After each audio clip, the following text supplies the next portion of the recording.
모시기를 원하노라. 세상이 나를 위로치 못하나 거기서 평화를 누리리라. 주 날개 밑 평안하다. 그 사랑 그늘 자니요.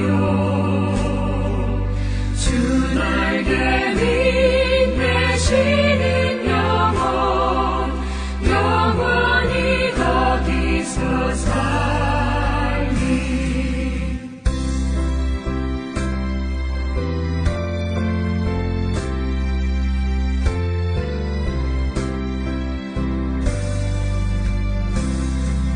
주 날개 밑 참된 기쁨이 있네. 고달픈 세상 길 가는 동안 나 거기 숨어 돌보심을 받고 영원한 안식을 얻으리라. 주 날개 밑 평안하다. 그 사랑 그늘 자니요. 주 날개 밑 내쉬는 영혼 영원히 거기서 살리.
우리가 마음의 뿌림을 받아 악한 양심으로부터 벗어나고 몸은 맑은 물로 씻음을 받았으니 참마음과 온전한 믿음으로 하나님께 나아가자.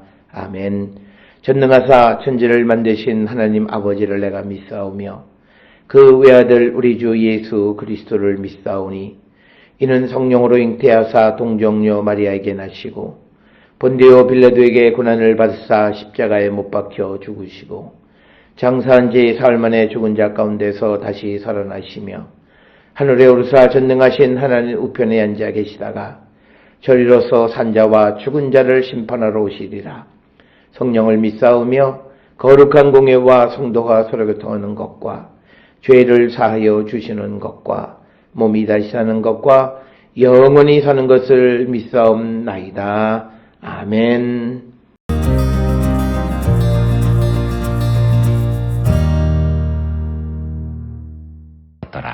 모세가 관유를 가져다가 성막과 그 안에 있는 모든 것에 발라 거룩하게 하고 또 제단에 7번 뿌리고 또 그 제단과 그 모든 기구와 물두멍과 그 받침에 발라 거룩하게 하고 또 관유를 아론의 머리에 붓고 그에게 발라 거룩하게 하고 모세가 또 아론의 아들들을 데려다가 그들에게 속옷을 입히고 띠를 띄우며 관을 씌웠으니 여호와께서 모세에게 명령하신 것과 같았더라.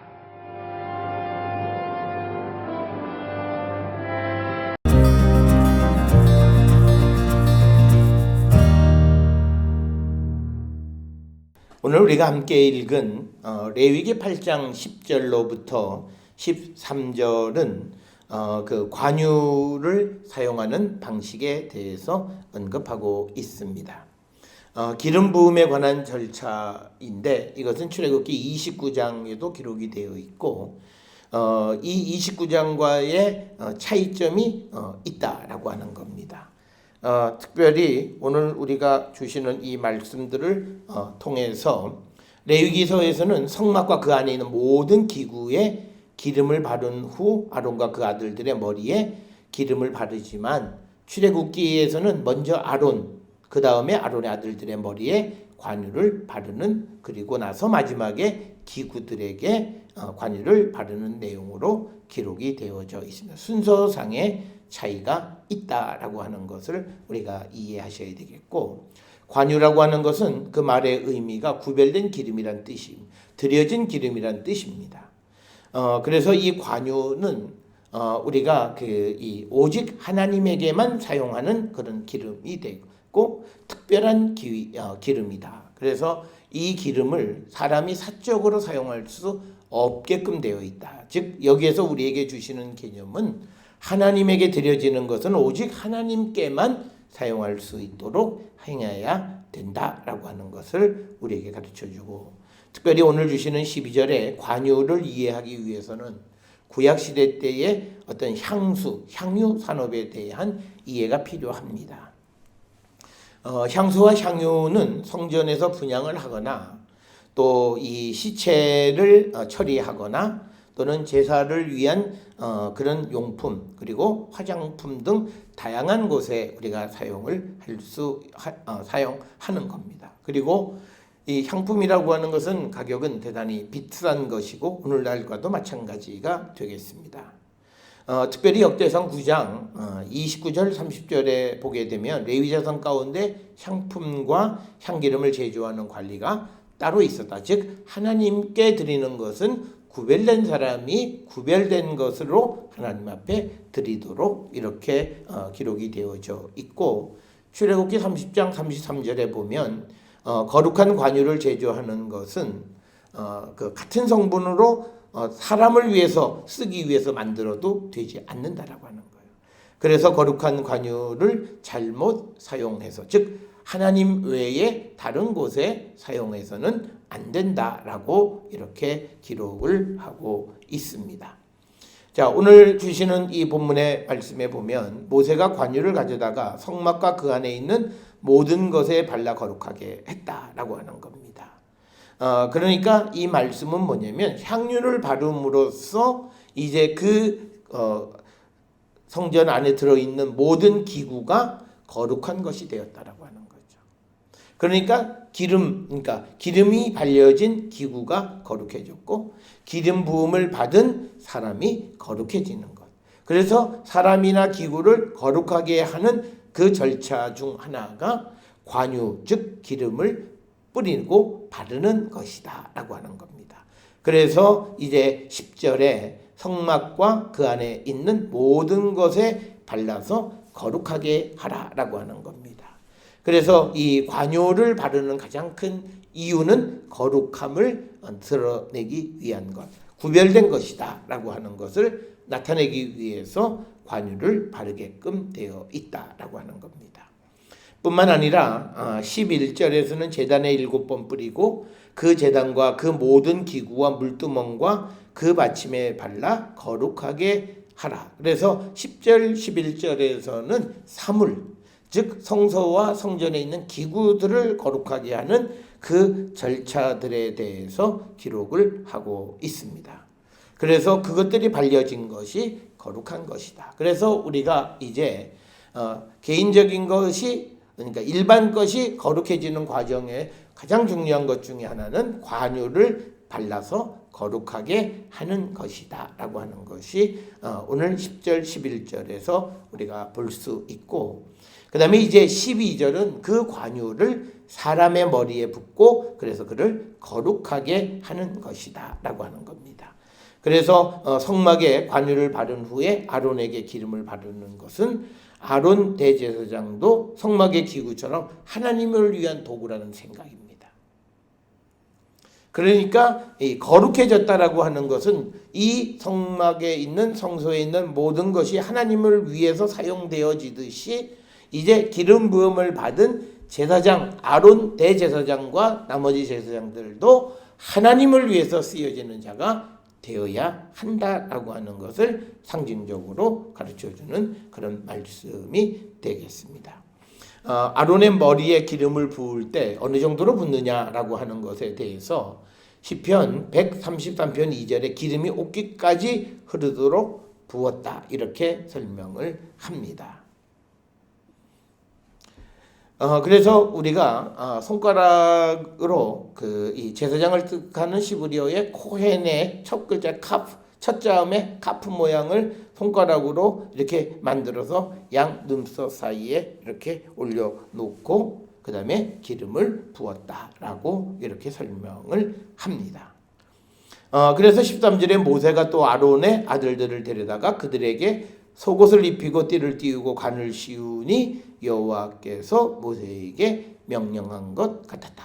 그래서 아론의 아들들도 아론과 같이 옷을 다 입히지만 그러나 대제사장이 아니기 때문에 그들에게 흉패와 그 안에 우림과 둠밈을 넣지 않는다라고 하는 것에 차이점이 있다라고 하는 겁니다. 오늘 우리에게 주시는 레위기 8장 10절로부터 13절에 관유를 발라 거룩하게 하는 그 의식을 통해서 우리는 하나님이 받으시는 예배를 위해 장소와 그곳에 참여하는 사람의 거룩함을 지켜가는 자들이 되어야 한다라고 하는 겁니다. 우리가 그렇게 준비하기 위해서 우리가 정결 의식 그리고 착복식이 끝난 다음에 기름을 발라서 거룩함을 지켜나가는 것이다. 그래서 하나님이 거하시는 공간과 물건들을 거룩하게 유지해 가는 것. 그래서 우리는 우리가 섬기는 교회의 거룩함, 그리고 더 나아가서 우리 자신이 주님이 계시는 거룩한 성전으로서 그 거룩함을 지켜나가는 자들이 되어야 한다라고 하는 것. 그것을 우리에게 가르쳐주는 말씀이 오늘 주시는 10절로부터 13절. 그래서 하나님께 드려지는 것은 장소든 그리고 사람이든 구별되어져야 한다. 그런데 그 구별은 가장 값비싼 것, 하나님에게만 드리는 것을 통해서 그를 구별하게끔 되어 있다라고 하는 것. 이 말씀을 통해서 우리가 우리 자신을 그리고 우리가 섬기는 교회를 하나님께 구별해 드릴 수 있는 우리 모든 성도들이 될 수 있기를 주의 이름으로 축원합니다. 기도하시겠습니다. 하나님 은혜를 감사합니다. 하나님께 드려지는 모든 것, 사람이든 물건이든 거룩하게 구별하는 저희들 되게 도와 주시옵소서. 그리하여 주님이 받으실 만한 예배 드리는 우리 모두가 되게 축복하여 주시옵소서. 예수님의 이름으로 기도드렸사옵나이다. 아멘.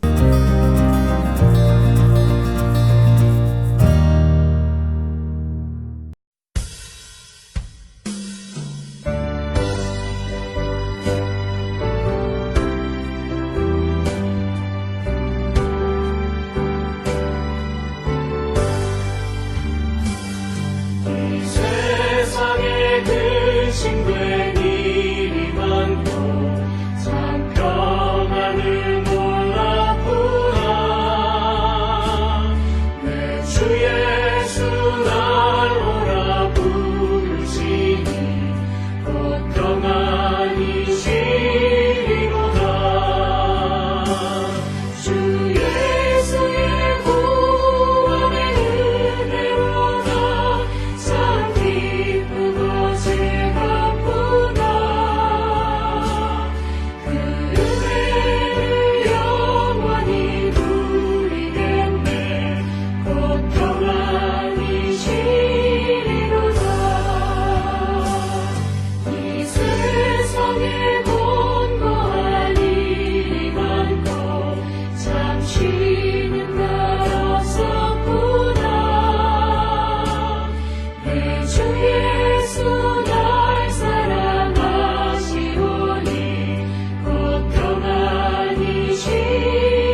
기도하시겠습니다. 이제는 우리 주 예수 그리스도의 은혜와 하나님 아버지의 무한하신 사랑과 성령의 위로 역사 교통하심이 하나님께서 기뻐 받으시는 것 되기 위해서 우리 자신을 구별하여 거룩함을 지켜나가는 자 되기를 결단하며 세상을 향해 나가는 우리 모든 성도들 머리 위에 지금으로부터 영원토록 함께 할지어다. 아멘. 주 너를 지키시고 그 얼굴을 내게 돌리시고